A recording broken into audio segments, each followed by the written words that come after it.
Praise the lord. అందరికీ వందనాలు. నేను మీ మాస్టర్ రాజు. ఎలా ఉన్నారు? బాగున్నారా? అయితే ఈరోజు ఒక వీడియో చూశాను. 1S అని ప్రోగ్రామ్ పెట్టారు VKR. అది 31 జూలైలో పెట్టిన ప్రోగ్రామ్ అండి. మరి మీ అందరికీ నేను ఒక పాయింట్ అందులో నేను అబ్జర్వ్ చేశాను. వాళ్ళు ఏ పాయింట్ మీద మాట్లాడుతున్నారంటే బాప్తిజం ఏ పేరు మీద తీసుకోవాలి అనే విషయానికి మాట్లాడుతున్నారు. సరే, ఈరోజు క్రైస్తవుల్లోనూ బాప్తిజం ఏ పేరు మీద తీసుకోవాలా అనేది చాలా కన్ఫ్యూజన్లో ఉన్నారు అందరూ. మీరేం కన్ఫ్యూజ్ పడక్కర్లేదు. బైబిల్లో ఏది కూడా తప్పేం లేదు. సో ఒకసారి వాళ్ళ వీడియో విందామండి. లేఖనాలు ఉన్నాయి.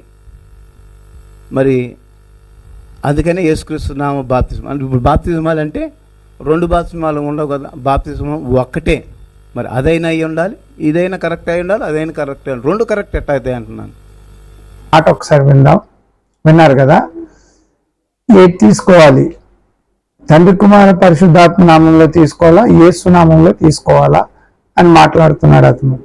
ఈ కన్ఫ్యూజన్ మొత్తము క్రైస్తవ అందరిలో ఉన్నది. కొంతమంది అయితే యేసు నామంలోనే తీసుకోవాలి, కొంతమంది అయితే తండ్రి కుమార పరిశుద్ధ నామంలో తీసుకోవాలి అని అంటున్నారు.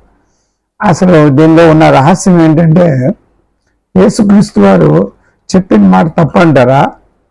అపోస్తలులు యేసుక్రీస్తు అంటే గొప్పవారు అని అంటారా? ఎవరు తప్పు, ఎవరు గొప్పవారు? బైబిల్ ఏం చెప్తుంది, పరిశుద్ధాత్మ దేవుడు ఏం చెప్పాడు అనే సంగతి మనం ఆలోచిస్తే, నిజానికి చెప్పాలంటే యేసు గురు చెప్పిన మాట ఏంటంటే, మత్తయి సువార్త 28:19 సమస్త జనులకు కాబట్టి మీరు వెళ్ళి సమస్త జనులకు శిష్యులుగా చేయుడి, తండ్రి ఒక్కయు కుమారుని ఒక్కయు పరిశుద్ధాత్మక నామంలో వారికి బాప్తిజం ఇచ్చుచు. నామములో అంటే తండ్రి కుమార పరిశుద్ధాత్మకి ఒకే నామం ఉంది. అసలు తండ్రికి కూడా ఆ నామమే ఉంది, కుమారుడు కూడా ఆ నామమే ఉంది, పరిశుద్ధాత్మ కూడా ఆ నామమే. అక్కడ నామము అని రాయబడి ఉంది. ఈ ముగ్గురికి ఏ నామం ఉన్నదో ఫస్ట్ అది కనుక్కోండి. ఏం నామం ఉంది? ముగ్గురికి కూడా ఒకే నామం ఉంది. ఈరోజు మీరు గ్రహించాలి. కాబట్టి అది తప్పు కాదు. యేసుక్రీస్తుకి ఏ నామం ఉంది? ఆయన ఏమంటాడు? నేను తండ్రి నామంలో వచ్చి ఉన్నాను అని యోహాను సువార్త 5:37 అంటాడు. ఒకసారి చూడండి. 5:43 5:43 ఏమంటాడు? నేను నా తండ్రి నామంలో వచ్చి ఉన్నాను, మీరు నన్ను అంగీకరింపరు. అయితే ఏ నామంలో ఆయన వచ్చారు? తండ్రి నామంలో వచ్చాడు. తండ్రికి ఉన్న నామము యేసుక్రీస్తు ఉన్నది. తండ్రికి ఏ నామం ఉంది? యెహోవా అని నామం ఉంది. యెహోవా అనే నామము ఉన్నవాడును అనువాడును. తండ్రి ఉన్నవాడు అనువాడు, కుమారుడు కూడా ఉన్నవాడు అనువాడే. తండ్రి ఆది అంతమై ఉన్నాడు, కుమారుడు కూడా ఆది అంతమై ఉన్నాడు. ఆయనకో నామం, ఈయనకో నామం లేదండి. మరి ఆయన రక్షకుడు అని పిలువబడ్డాడు. యెహోవా రక్షకుడు అని గ్రంథం. ఆ రక్షకుడే మరి యేసుక్రీస్తుకు నామం కూడా రక్షకుడు అని ఉన్నది. అంటే అక్కడ తండ్రికున్న నామమే యేసుక్రీస్తు ఉన్నది. అంటే ఏంటి అర్థం? ఇద్దరికి ఒకే నామము. యెహోవా అనే నామము ఇద్దరికి ఉన్నది. యెషయా గ్రంథం 48:16 బైబిల్ బాగా పరిశీలిస్తే మీకు కొన్ని విషయాలు అర్థమవుతాయి. 16 ఆయన నేను రహస్యంగా మాట్లాడేవాడిని కాను, అది పుట్టుకాలం మొదలుకొని నేను అక్కడ ఉన్నాను. ఇప్పుడు ప్రభువుగా యెహోవా ఆత్మ, ఆయన ఆత్మ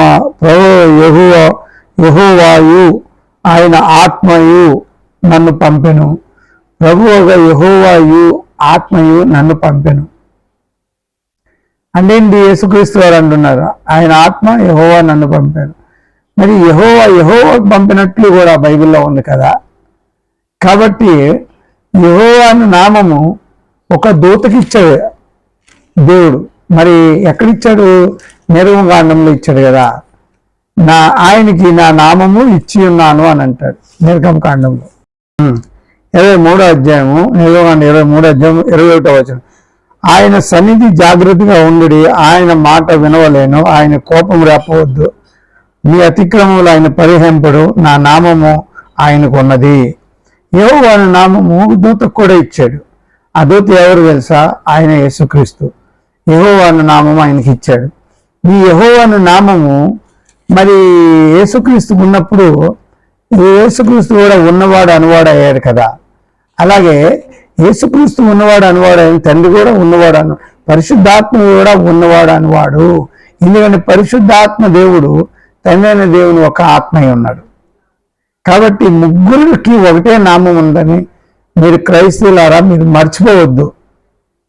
మీరు ముగ్గురికి ఒకే నామంలో పిలవచ్చు, అది యేసు అనే నామంలో పిలవచ్చు. ఎందుకంటే తండ్రి అయిన దేవుడు ఈ లోకానికి యేసు రూపంలో వచ్చాడని మరి 1 తిమోతి గ్రంథం 3:16 ఉంది. ఆయన సశరీరుడై ఈ లోకములో అవతరించెను, శరీరదారుడై అవతరించెను. ఆయన ఎవరు అంటే ఇంగ్లీష్లో మీరు చదివితే the God manifested in the body అని ఉంటుంది.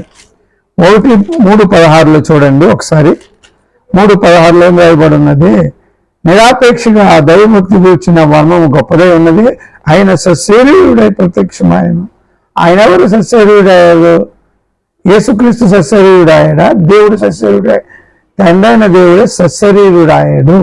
వీళ్ళు ముగ్గురు ఒకటే అని 1 యోహాను 5:7 రాయబడి ఉంది. అక్కడేమని రాయబడి ఉంది, తండ్రి కుమార పరిశుద్ధాత్మ ముగ్గురు ఒకటే అని ఇంగ్లీష్లో. All the 3 are one.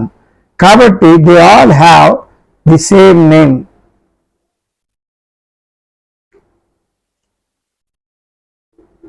ఈ ముగ్గురికి కూడా ఒకే నామం ఉన్నదండి, అదే యేసుక్రీస్తు నామం. ఓకేనా, మీకు అర్థమైందా? ఇప్పుడు ఇదే మాట 8వ అధ్యాయం అపోస్తలుల కార్యం 16వ వచనంలో, లేదా వారు ప్రభువైన యేసునామంలో బాప్తిజం మాత్రము పొందిరి. సో 15వ వచనంలో, వీరు వచ్చి వారు పరిశుద్ధాత్మ పొందవలనను వారి కొరకు ప్రార్థన చేసిరి. అంతకుముందు వారిలో ఎవరు ఎవరి మీద ఆయన దిగి ఉండలేదు. వారు ప్రభువైన యేసునామంలో బాప్తిజం మాత్రమే పొందిరి. అని యేసుక్రీస్తు నామంలో బాప్తిజం పొందారు, కానీ పరిశుద్ధాత్మలు పొందుకోలేదు. పరిశుద్ధాత్మ ప్రార్థన చేసిన వెంటనే పరిశుద్ధాత్మ వచ్చింది. పేతురు గారు వచ్చి వాక్యం అంగీకరించిన తర్వాత మీరు వచ్చి 15వ వచనం, మీరు వచ్చి వారు పరిశుద్ధాత్మ పొందవలని వారి కోరికను ప్రార్థన చేసేది. అంతకుముందు వారు ఎవరి మీద ఆయన దిగి ఉండలేదు. వారు ప్రభువైన యేసునామంలో బాప్తిజం మాత్రమే పొందిరి. అప్పుడు పేతురు యోహాను వారి మీద చేతులుంచి వారికి పరిశుద్ధాత్మ పొందిరి. అపోస్తలులు చేతులు ఉంచుట వలన పరిశుద్ధాత్మ అనుగ్రహింపబడనని సీమోను చూచెను. అంటే ఏంటి? యేసునామంలో బాప్తిజం పొందారు కానీ పరిశుద్ధాత్మ పొందుకోలేదు. సో ఎందుకు పొందుకోలేదు? వారు యేసునామంలో పొందారు కరెక్టే, కానీ పరిశుద్ధాత్మ ఉన్నది అనే నమ్మకం లేదు. అందుకే ఎవరికైతే తండ్రి కుమార పరిశుద్ధాత్మ నామంలో నమ్మకం ఉంటుందో వారు యేసునామంలో బాప్తిజం తీసుకున్నప్పుడు పరిశుద్ధాత్మ పొంది, అది తప్పు అనుకున్న వాళ్ళు పరిశుద్ధాత్మ పొందుకోలేరు. సో జాగ్రత్త క్రైస్తవులారా, ఏ నామంలో తీసుకున్నా పర్వాలేదు, మనకి యేసుక్రీస్తు పరిశుద్ధాత్మతో అభిషేకిస్తాడని నమ్మి మారు మనసు కలిగి బాప్తిజం పొందండి, అది కరెక్ట్. యేసుక్రీస్తు నామంలో పొందిన తండ్రి కుమార పరిశుద్ధాత్మ నామంలో పొందిన రెండు ఒకటే. ఈ రోజు నుంచి మీరు కన్ఫ్యూజ్ అవ్వద్దు, ఎవరికి ఇది వేరే అని చెప్పొద్దు. కొంతమంది ఏం చెప్తున్నారంటే యేసుక్రీస్తు నామంలోనే రక్షణ ఉంది కాబట్టి యేసుక్రీస్తు నామంలోనే పొందాలా.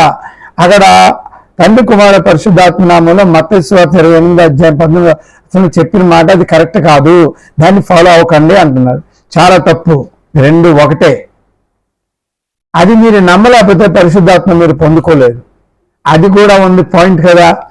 అందుకే అపోస్తలుల కార్యం 8వ అధ్యాయం 15వ వచనంలో యేసుక్రీస్తు నామంలో బాప్తిజం పొందారు, కానీ వాళ్ళకి పరిశుద్ధాత్మ ఉందని తెలియదు. కాబట్టి ఎప్పుడైతే పేతురు చేతుల నుంచి ప్రార్థించి వాళ్ళు పరిశుద్ధాత్మ పొందుకున్నారు. ఓకేనా, అర్థమైందా? మరి అపోస్తలులందరూ యేసునామంలో ఇచ్చారు కాబట్టి మనం కూడా యేసునామంలో ఇస్తామని అనుకోకండి. యేసుప్రభు చెప్పింది కూడా అది ఇది ఒకటే అని మీరు అర్థం చేసుకొని మీరు బాప్తిజాలు ఇవ్వండి. ప్రజల్ని కన్ఫ్యూజ్ చేయకండి. ఈ నామంలోనే రక్షణ ఉంది కాబట్టి ఆ నామంలో ఇవ్వండి, అవి వేరే అని చెప్పకండి. అవి ఇవి ఒకటే. ఎందుకంటే తండ్రి నామం కుమారుడికి ఉంది, కుమారనామం తండ్రికి ఉంది, అదే నామం పరిశుద్ధాత్మ ఈ ముగ్గురు కూడా నామమున అంటే అదే దేవుడి నామము. ఆ దేవుడి నామము ముగ్గురికి ఇవ్వబడి ఉంది. మీకు అర్థమైందా? సరే, ఇప్పుడు ఈ మర్మం మీకు అర్థమైతే మీరు ఏ కన్ఫ్యూజన్లో ఉండరు. ఓకేనండి. వన్నెస్ ప్రోగ్రామ్ అయితే కండక్ట్ చేశారు, కానీ చాలా రకరకాలు మాట్లాడుతున్నారు, కానీ సమాజంకి ఏమి మెసేజ్ ఇస్తున్నారో వాళ్ళు క్లియర్గా చెప్పట్లేదు. నేను మాత్రం నా వీడియోలో క్లారిఫై చేశాను. మీరు ఏ నామంలో పొందిన తండ్రి కుమారుడు పరిశుద్ధాత్మ నామంలో మత్తయి సువార్త 28:19 ప్రకారం పొందిన, అపోస్తుల కార్యం 8:16 ప్రకారం పొందిన రెండు కూడా same, there is no difference. ఓకేనా? ఓకే, అది బాప్తిజం పొందిన రెండు సేమ్. అయితే పొందిన వారికి పరిశుద్ధాత్మ కలుగుతుందని నమ్మండి, పొందిన వారి మారు మనసు వాళ్ళకి వారి పాపాలు క్షమించబడ్డామని నమ్మండి. మళ్ళీ దేవుడు అలాగే మనకి పునరుత్థానం అప్పుడు మన శరీరం లేపుతారని నమ్మండి, మన కోసం తిరిగి వస్తున్నారని నమ్మండి. ఈ నమ్మిక మీద తీసుకుంటే మీ బాప్తిజం రైట్. ఓకేనా? థ్యాంక్ యూ వెరీ మచ్ అండి. నేను అనుకుంటున్నాను నా వీడియోలో మీకు క్లారిఫై చేశాను. పరిశుద్ధాత్మ చెప్పిన మాటలే నేను చెప్పాను.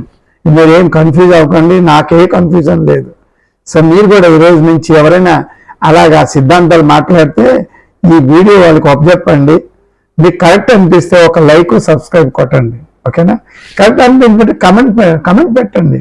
నా ఫోన్ నంబర్ కూడా 8309827562. ఎవరికైనా డౌట్ ఉంటే నాతో మాట్లాడవచ్చు. లైవ్లో రండి, డిస్కషన్ చేద్దాం. Thank you very much. మళ్ళొక వీడియోతో కలుసుకోండి. జై హింద్.